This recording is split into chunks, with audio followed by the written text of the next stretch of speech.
kakšno moč imajo študenti v Srbiji.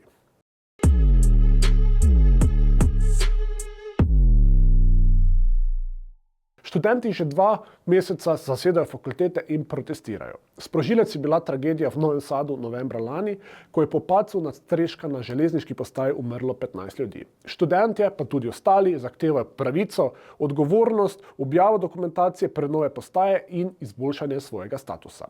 Dovolj jim je življenje v sistemu, ki ščiti privilegirane. Novi Sad je le vrh ledene gore. O protestih, ki so medtem že prerasli v državljansko gibanje, smo se prepričali sami. Bili smo v Novem Sadu na protestih na fakultetah. Študenti so odlično organizirani, nimajo vodij, odločitve sprejemajo na plenumih. Vzpostavili so torej neke vrste demokracijo v avtokraciji. Protesti tokrat nimajo političnega predznaka. Študenti so se popolnoma distancirali od vsakršne politične opcije. Tudi zaradi tega so dobili takšno podporo.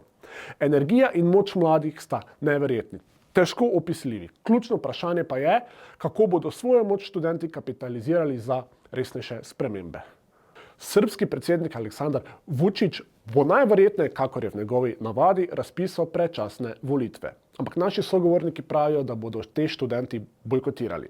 Predčasne volitve so namreč stalna praksa oblasti, da svoje probleme pometejo pod preprogo. Imajo namreč monopol nad večino medijev, niti volilne prevare jim niso tuje. Edina možnost za spremembe bi torej bila prehodna, strokovna vlada, na kar pa bo predsednik težko pristal.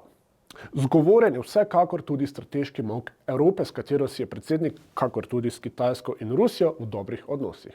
Evropska komisarka Marta Kos je sicer dejala, da bodo preučili nasilje nad študenti, ljubljanski župan Zoran Janković je razburil s pismom podpore Vučiću. Slovenska diplomacija pa je tiho.